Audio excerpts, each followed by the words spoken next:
Os jovens belos são uma criação da natureza. Os idosos belos criam a si mesmos. Capítulo 9. Aprendendo com quem sabe. Aquilo que a geração mais velha pensa da mais jovem não mudou muito através dos séculos. Pelo menos é a conclusão a que se chega por meio desta queixa encontrada em um dos livros mais antigos do mundo, Ensinos de Ptah-hotep. Nestes tempos difíceis, a juventude se esqueceu do respeitável comportamento praticado por seus antecessores. Rapazes dirigem suas carroças imprudentemente pelas ruas sem qualquer consideração pela vida. Nossas frívolas mocinhas pintam os rostos, escurecem as sobrancelhas e pintam as unhas. Todos eles se esqueceram do respeito devido à idade e sabedoria e à honra que devem prestar aos cabelos brancos. E o que a geração mais nova pensa da mais velha depende em grande parte da idade da pessoa. Alguém expressou isso desta maneira. A criança de 8 anos pensa: meu pai é muito sábio, ele sabe tudo. O que tem 14 anos. Meu pai não é tão esperto quanto pensei, ele não sabe tudo. O que tem 18 anos. Meu pai não sabe grande coisa, eu sei mais do que ele. O que tem 25 anos. Meu pai é antiquado, ele não me entende nem os tempos em que vivemos. O que tem 30 anos. Talvez meu pai esteja certo em algumas de suas opiniões. O que tem 40 anos. Agora eu entendo meu pai. Geralmente estava certo e seus princípios eram bons. Também na Bíblia encontramos desentendimentos entre jovens e velhos. No livro de Jó, considerado um dos mais antigos da Bíblia, o jovem Eliú disse ao aflito Jó: Eu sou jovem, você tem idade. Por isso tive receio e não ousei dizer-lhes o que sei. Os que têm idade é que devem falar, pensava eu. Os anos avançados é que devem ensinar sabedoria. Mas é o espírito dentro do homem que lhe dá entendimento, o sopro do Todo-Poderoso. Não são só os mais velhos os sábios. Não são só os de idade que entendem o que é certo. Por isso digo, escutem-me, também vou dizer o que sei. No livro de Lamentações, há diversas queixas de que não é demonstrado respeito ou consideração para com os mais velhos. Isaías queixa-se de que os jovens se rebelam contra a autoridade das pessoas mais velhas. Assim, a expressão conflito de gerações, que parecia algo novo no século XX, ao que tudo indica, não era tão nova. Tensões crescentes. No tempo dos romanos, a perspectiva de vida era de 18 anos. Na Europa, no século XVII, era de 25 anos. Nos Estados Unidos, hoje, a expectativa de vida para uma menina é de cerca de 80,1 anos e para um menino, 74,8 anos. Enquanto, em 1900, apenas uma em cada 25 pessoas naquele país vivia até os 65 anos. Hoje, uma em cada 9 pessoas tem 65 anos ou mais. Esse fenômeno não se limita apenas aos Estados Unidos. Um informe das Nações Unidas declara que o número de pessoas no mundo que tem 60 anos ou mais dobrou entre 1970 e o final do século XX. As rápidas mudanças de nossos dias fazem com que valiosas informações de alguns anos atrás sejam hoje obsoletas. Novas invenções, novos dispositivos e novos materiais modificam atitudes e estilo de vida com velocidade espantosa. O profeta Daniel estava realmente certo quando disse que no tempo do fim, muitos correrão de uma parte para outra e a ciência se multiplicará. Já é difícil para mentes jovens, abertas a novas ideias e estilos de vida diferentes, adaptar-se ao mundo de hoje.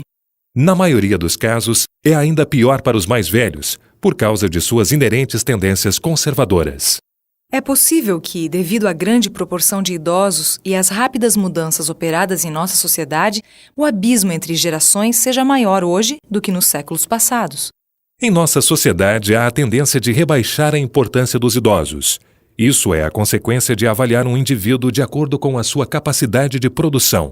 O humanismo cristão, porém, valoriza uma pessoa pelo que ela é, e não pelo trabalho que é capaz de fazer. Portanto, chega-se à conclusão de que a cultura de uma nação pode ser medida pela qualidade de cuidado demonstrada para com sua população de idosos. O tempo não perdoa. O autor Oscar Bretton pinta um impressionante quadro de certo homem chamado Anderson, que teve de aceitar o trauma das realidades da velhice. Depois de trabalhar na fábrica desde menino, Anderson está tão envolvido em seu trabalho que seria uma catástrofe ter que parar. Observando-o durante seus anos de atividade, Você não teria pensado que ele pudesse reagir dessa maneira quanto à aposentadoria. Cada dia, ao se levantar antes do amanhecer, lamentava sua sorte. Como gostaria de continuar dormindo? No caminho para a fábrica, podia-se ouvi-lo resmungando de si para si sobre as falhas da sociedade, na qual os de mais idade como ele tinham que trabalhar tão duro. Mas um dia, seu chefe o chamou e lhe disse que não precisava mais vir trabalhar. Agora ele poderia dormir até mais tarde todas as manhãs e ainda receber o suficiente para viver. Porém, em vez de fazê-lo feliz, essa notícia o levou ao desespero. Na manhã seguinte, levantou-se na hora costumeira. Não quis contar para a esposa que já não precisava mais trabalhar na fábrica. Durante toda a sua vida adulta havia lutado para produzir, para ocupar uma posição, para provar sua importância. Então, subitamente, por causa de sua idade, ele teria que abandonar tudo isso. Era quase mais do que ele podia suportar. E Anderson não estava sozinho nisso. Milhares sentem o mesmo quando têm que abandonar o trabalho de toda uma vida ou seus lares. Fiquei chocado com o que um médico escreveu sobre o sentimento de uma pessoa idosa. Moro num asilo. Sou um ser humano que, através de minha contribuição para a sociedade durante os meus anos de atividade, ajudou a construir para minha geração e a que me segue um lugar decente na vida. Gosto de ser tratado com respeito e dignidade, do modo como sempre tentei tratar os outros. Sou e fui alguém, através dos anos, para muita gente, como minha noiva, minha esposa, minha mãe, meu pai, minha filha, meu filho, meus muitos amigos. Se os últimos anos de minha vida têm sido cruéis para mim, por favor, não me culpem se não enxergo muito bem, não ouço muito bem, derramo minha comida, sou incontinente, preciso de constante ajuda, sou desconjuntado, ainda que não seja a minha vontade. Eu poderia ser sua mãe, pai, avó, avô. Talvez um dia você seja igual a mim. Um pouco de bondade, palavras amáveis, algum reconhecimento de sua parte, de que ainda sou uma pessoa, não uma coisa. Isso é tudo que peço. Eles passaram por esse caminho. Certa tensão entre jovens e velhos é algo natural. Há, porém, muita falta de compreensão e sentimento de superioridade de um lado e suficiente teimosia e superconservadorismo do outro. Philip Brooks acertou em cheio quando disse: Muitos jovens não têm consideração por outros, porque acreditam que podem se tornar o que quiserem. Muitos anciãos estão desesperançados porque pensam que é impossível ser diferentes do que são. Ambos estão errados. A juventude nem sempre pode se tornar o que bem entende. Mas se os jovens dessem ouvidos aos que percorreram um caminho antes deles, isso ajudaria muito. No velho poema nórdico A Vávamal, encontramos estas sábias palavras. Nunca se ria das barbas grisalhas. Em geral, elas proferem boas palavras, e da pele enrugada procede o conselho sábio. Um dos deveres de um jovem trabalhador numa fazenda era o de alimentar 20 porcos todos os dias. Algumas vezes esquentava demais a comida, chegava quase a ferver.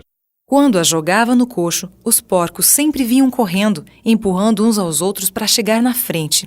O primeiro a chegar nunca esperava pelos outros, mas metia o focinho dentro do coxo imediatamente. Porém, mais que depressa jogava a cabeça para trás por causa do calor. Os próximos minutos eram muito agitados. Você poderia pensar que os outros aprendiam da experiência dos primeiros, mas não. Cada porco tinha que enfiar o focinho no angu e se queimar antes de se afastar.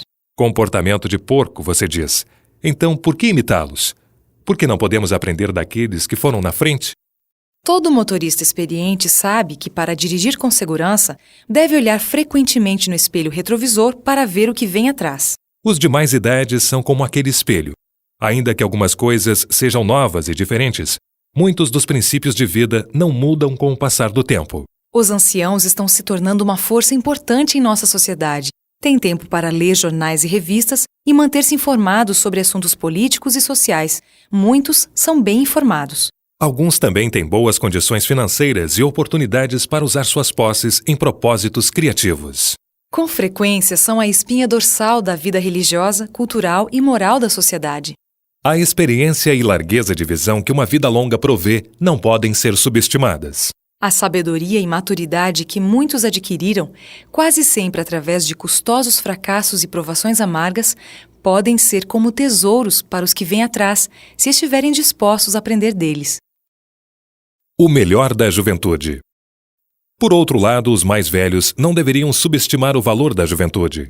O famoso inventor, filantropo e multimilionário Charles Kettering tinha sempre tremendos projetos de pesquisa em andamento nos seus laboratórios e oficinas. Sabia como usar os talentos da juventude, disse ele. Não quero homens de experiência para trabalhar para mim. O homem experiente sempre me diz por que uma coisa pode ser feita. É esperto, inteligente, conhece as respostas, mas aquele sem experiência é suficientemente tolo para não saber que é impossível fazer aquilo.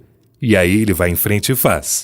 Isso me faz lembrar o que li a respeito de certas abelhas do gênero Bombus.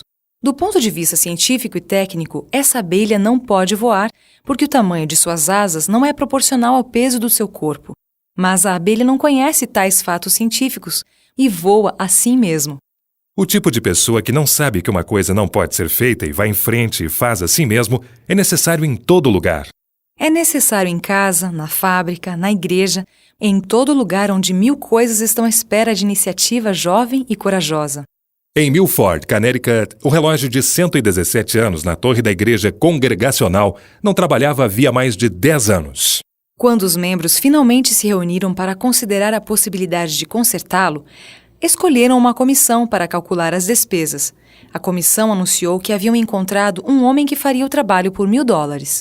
Enquanto os membros discutiam sobre como conseguir o dinheiro, um rapaz de 15 anos de idade subiu na torre e examinou o relógio. Comprou as peças necessárias por 25 centavos e consertou o relógio com um par de alicates e uma lata de óleo. Ainda há espaço de sobra no mundo para a iniciativa e inovação dos jovens. Fiquei encantado quando li a respeito do jovem fazendeiro de Wisconsin que se cansou de caminhar para o campo todos os dias a fim de trazer as vacas para a ordenha. Sim, seu pai e seu avô tiveram que fazer o mesmo antes dele. Um dia teve uma ideia. Pendurou um pequeno aparelho eletrônico que emitia certo som em volta do pescoço da vaca líder e a treinou a responder ao som. Agora, quando ele quer que as vacas venham para o curral na hora da ordenha, simplesmente pega o telefone e disca certo número. Vai então para o curral e, quando chega lá, as vacas também já estão chegando. A mola mestra e o pêndulo. Uma das causas de conflitos entre gerações é a crença de que qualquer mudança significa retroceder e que uma opinião divergente não é boa. Temos a tendência de pensar que a maneira como temos feito as coisas é a melhor. A maioria de nós provavelmente pensa que somos por demais esclarecidos para tomar tal atitude. Mas a verdade é que praticamente todos nos apegamos a algum tipo de preconceito. E quando isso acontece conosco, racionalizamos e o chamamos de princípio. Uma pessoa muda, via de regra, apenas depois de perceber seu preconceito por si mesma. Se discordamos dos costumes e maneiras de outra geração, é sábio descobrir se isso acontece simplesmente porque não estamos acostumados com eles ou se não estão se harmonizando com o nosso ponto de vista. O fato de ser jovem ou velho não é tão importante quanto o que você aprendeu da vida. Hoje, mais do que nunca, as diferentes gerações precisam uma da outra. Os jovens são como a mola mestra de um relógio e os velhos como o pêndulo. Sem o pêndulo, a mola mestra se desequilibra. Mas sem a mola mestra, o pêndulo é inútil.